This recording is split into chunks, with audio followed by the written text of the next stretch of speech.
നാം ഒരു രാത്രികാല യാത്രയിലാണെന്ന് സങ്കല്പിക്കുക. നമ്മുടെ കൈവശമിരിക്കുന്ന മൊബൈലിലെ ചാർജ് വളരെയേറെ തീർന്നു കഴിഞ്ഞു.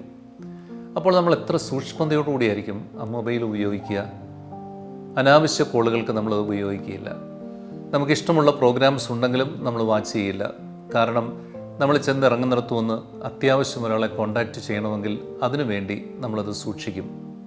എന്നാൽ ആ സമയം മുഴുവൻ ഇരുന്നു കൊണ്ട് അനാവശ്യ കോളുകൾ വിളിക്കുകയും വേണ്ടാത്ത പ്രോഗ്രാമുകളൊക്കെ കാണുകയും ചെയ്തിട്ട് ചെന്നിറങ്ങുന്നിടത്ത് മൊബൈലിന് ചാർജില്ല എന്ന് പറഞ്ഞ് വിലപിക്കുന്ന ഒരു മകനോ മകളോ ആണെങ്കിൽ നമ്മൾ അവരോട് സഹതപിക്കാറില്ല.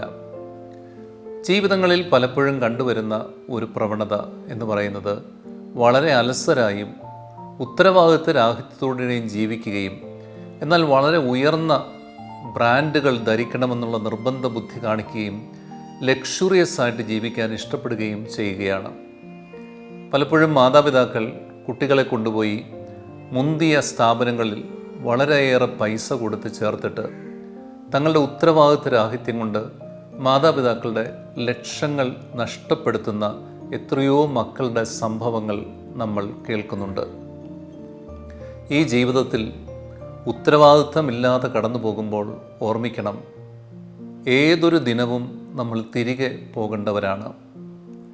അങ്ങനെ തിരികെ പോകേണ്ട ഈ ഒരു ചെറിയ ജീവിതത്തിൻ്റെ അകത്ത് പരാശ്രയ ജീവികളാവാതെ സ്വന്തം കാലിൽ നിൽക്കുന്ന, അധ്വാനിക്കുന്ന, നിത്യതയെ പ്രണയിക്കുന്ന നല്ല ജീവിതങ്ങൾ വാർത്തെടുക്കുവാൻ നമുക്ക് കഴിയണം. ഈ നോമ്പ് കാലത്ത് ആത്മപരിശോധന നടത്തണം. ഞാൻ ശരിക്കും എൻ്റെ ഉത്തരവാദിത്തങ്ങൾ നിറവേറ്റിയാണോ ജീവിക്കുന്നത്?